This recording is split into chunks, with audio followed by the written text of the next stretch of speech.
Ici, j'ai un poupon qui représente le gabarit d'un bébé de 4 à 6 mois qui doit peser entre 5 et 6 kilos. À ce gabarit, je vais donc prendre la décision d'enlever les kits boosters, en tout cas en ce qui concerne le portage devant. Alors, comment je peux décider, au-delà juste des indicatifs du poids et des indicatifs de l'âge, parce qu'il y a aussi la taille, hein, il y a aussi ma morphologie. Comment je peux savoir? Et puis, on voit qu'en fonction des porte-bébés, cela peut changer aussi. Donc, en fait, il y a plusieurs astuces, plusieurs solutions. La hauteur de portage est décidée finalement par cette ceinture qui va finalement participer à répartir le poids. Cette ceinture est posée sur ma taille, sur mon bassin, et puis du coup, quand le bébé va être porté avec ce porte-bébé, il va être posé ici. Donc quand je le porte à bras, je vois qu'il est à hauteur d'un bisou, à savoir ses voies respiratoires visibles et dégagées. S'il serait assis avec cette taille-là sur un booster, sur le booster, il va donc un peu entraver ma visibilité. Il serait tout simplement trop haut. Alors, quelles autres indications je peux avoir au-delà de l'âge, au-delà du poids? Je peux tout simplement observer, en fait, que quand je vois la distance d'un creux de genou à l'autre creux de genou, cette distance-là, cette taille-là est finalement plus large que la largeur du porte-bébé.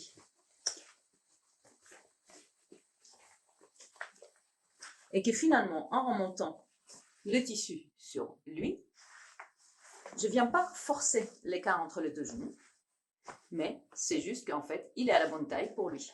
Donc, comme je vous ai conseillé tout à l'heure, je vais juste venir passer la sangle par-dessus la tête, et puis je peux donc enfiler mes mains à l'intérieur, je peux pousser un peu les bretelles vers le haut, juste histoire de vérifier que le bébé bascule bien son bassin, et qui vient s'asseoir vraiment au fond de la petite poche qui est formée par la forme du porte-bébé. J'infile donc les mains, ils sont déjà infilés à l'intérieur. Moi, j'aime bien procéder au fur et à mesure. Donc, je mets les mains vers la bouche et puis j'étire un tout petit peu un côté et puis j'étire un tout petit peu de l'autre côté. Pourquoi? Parce que si je tire tout d'un seul côté, je reste avec une asymétrie qui risque aussi d'impacter la symétrie du portage ici et biaiser et amener l'enfant d'un seul côté. Donc je vais au fur et à mesure. Et regarde, ici en fait, puisque ma sangle est déjà très lâche, elle est très accessible. Hein. Donc ici, je vais l'ajuster donc, pour vraiment approcher les deux bretelles pour avoir un bon maintien au niveau des moellons omoplates.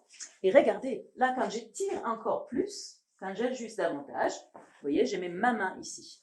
Parce que ça va m'aider à avoir plus d'élan. Hein. Quand je tire ma sangle vers le bas et vers l'avant, ma petite sangle dorsale descend davantage et se place très, très confortablement au bon endroit et ne me dérange pas du tout au niveau de mes trapèzes.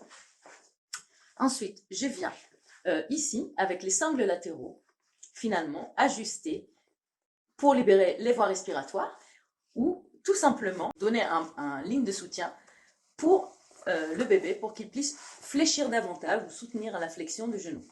Ici, on a donc une petite tétière que nous, on voulait élastique. Pourquoi élastique? Parce que souvent les bébés, ils n'aiment pas avoir quelque chose sur la tête, surtout quand ils se réveillent. Donc l'idée, c'est de ne pas plaquer leur tête et d'avoir cette souplesse, comme on a l'habitude des écharpes voilà, qui ont du stretch. On voit à quel point les bébés apprécient ça. Donc avoir du soutien, oui, mais sans plaquer. Et ce qu'on trouve très intéressant aussi, c'est toujours garder les visages du bébé visibles à tout moment. Donc grâce au tissu transparent, j'arrive à voir les voies respiratoires. Ici, on est très ventilé et toutes les CO2 que les bébés expirent est très bien dégagé. Bien évidemment, cet dispositif en elle seule ne remplace pas un bonnet, etc. C'est-à-dire que si vous voulez sortir vraiment en été, c'est bien de couvrir votre bébé. En plus, s'il neige, s'il vente, ça c'est un truc en plus, mais c'est pas un article pour habiller le bébé. Alors, pour sortir bébé du porte-bébé, je peux d'ores et déjà donc aller dans mon dos, voir si j'atteins la sangle. Bon, dans mon cas, j'atteins, mais sinon, je peux toujours essayer de donner du mou ici. Vous voyez?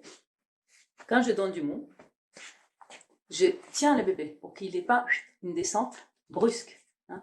Donc, je vais aller dans mon sangle, dans mon dos, et puis hop, je vais donner du mou. Et en donnant du mou, cette sangle est très vite accessible.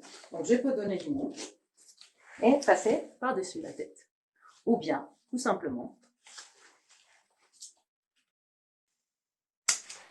je serais ravie de pouvoir vraiment répondre à vos questions, de réfléchir avec vous, de voir par rapport à votre cas personnel, si jamais je pourrais voilà, vous aider, vous donner des pistes pour ajuster. Parce que qui dit portage physiologique parle de cet confort. On cherche un confort mutuel pour vous et pour votre bébé.